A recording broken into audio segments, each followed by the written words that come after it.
I guess you heard. We had a hurricane. It's Sissy's soup. Well, we just had a little visit from Hurricane Irma, and she wasn't very pleasant.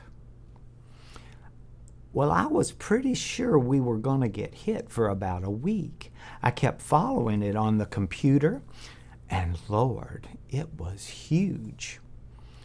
I could see it would probably catch the whole width of the state.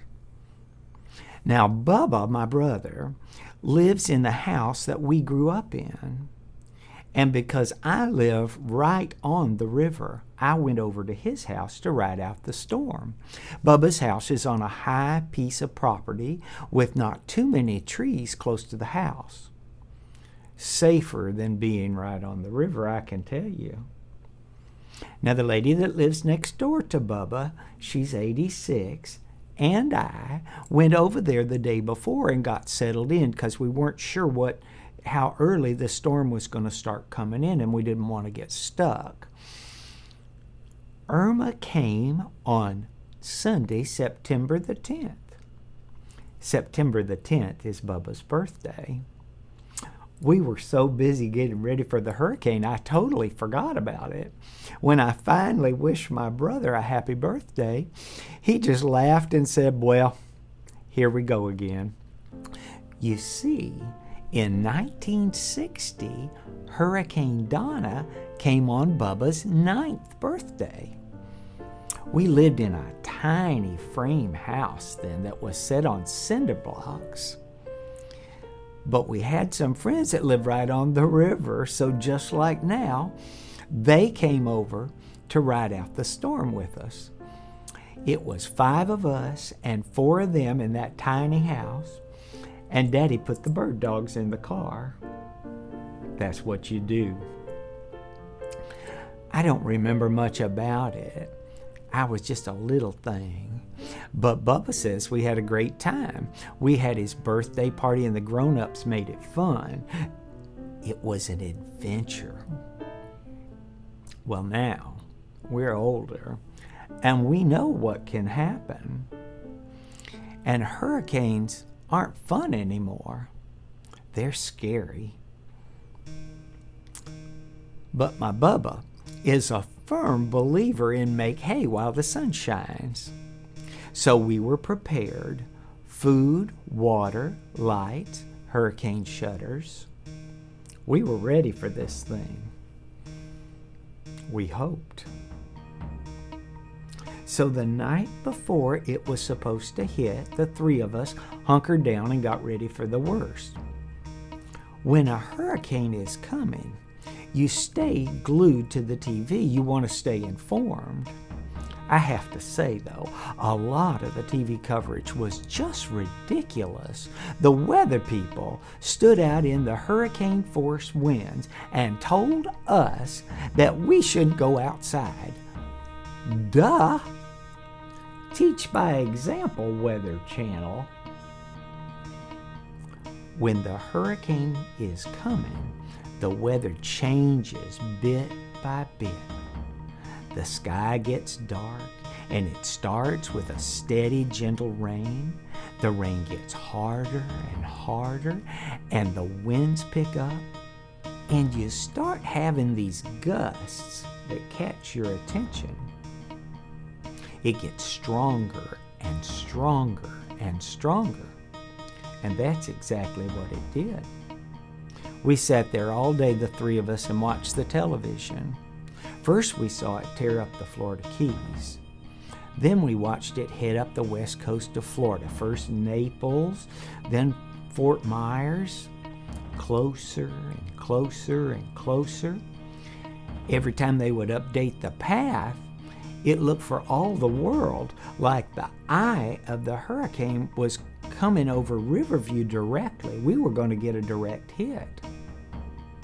And by 6 o'clock Sunday night, it didn't look so good. Bubba suggested we watch an old musical to get our minds off the storm. So we started watching Gentlemen Prefer Blondes. We got through about a half an hour of it, and the wind began to howl, and the electricity began to pop, and the lights would go off and then come right back on. Well, it did that 3 or 4 times, and then out went the lights, and they stayed out. Now, I can't tell you how unsettling that is. You know the storm is coming, and you're sitting there in the dark just waiting and wondering how bad it's going to get. Well, Bubba is always prepared, and he had electric lanterns and candles all ready, so we weren't there in the dark. He served us all a glass of wine, in a Baccarat crystal glass, of course, and we just sat there listening to the wind howl. But there wasn't anything else to do, and we had no way to follow the storm. We weren't getting cell service, so pretty soon we all just decided to go to bed.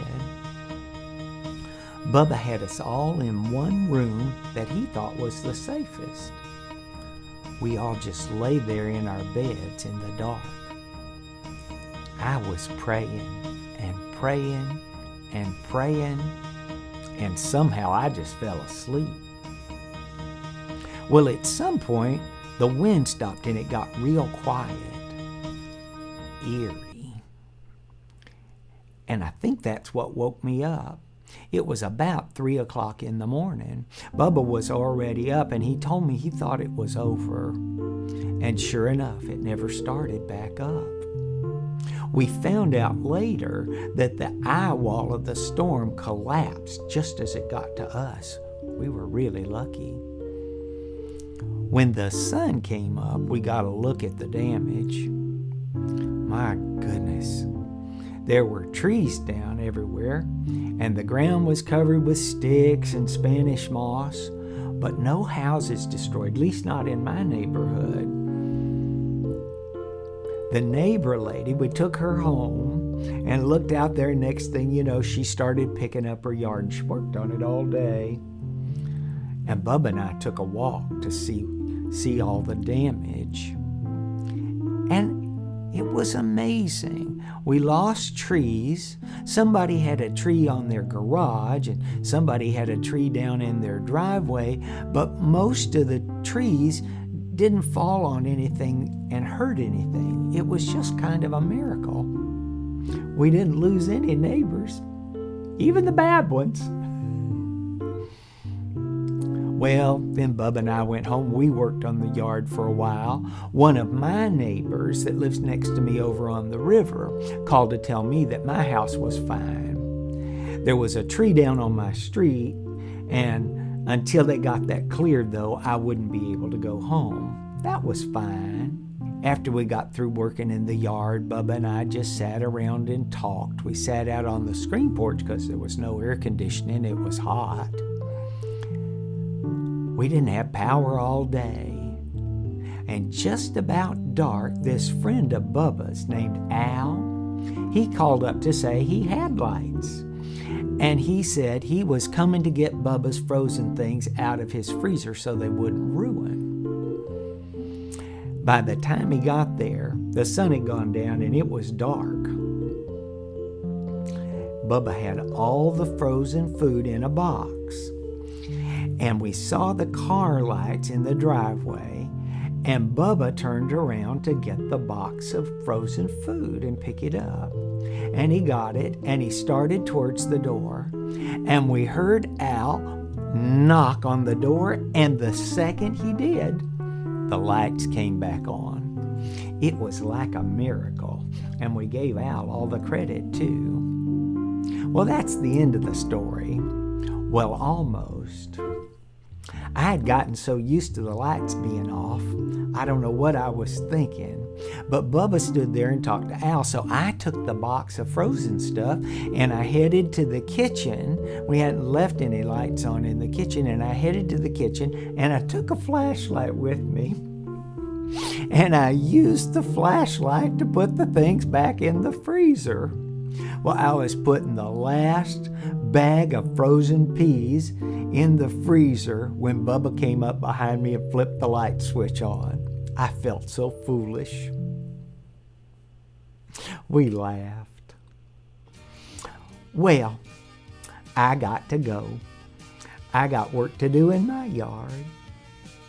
And as bad as I hate to, I have to say, it's good to quit talking to you. Now turn that computer off and go out somewhere and do something nice for somebody. Go on, go on. Bye-bye. Bye-bye.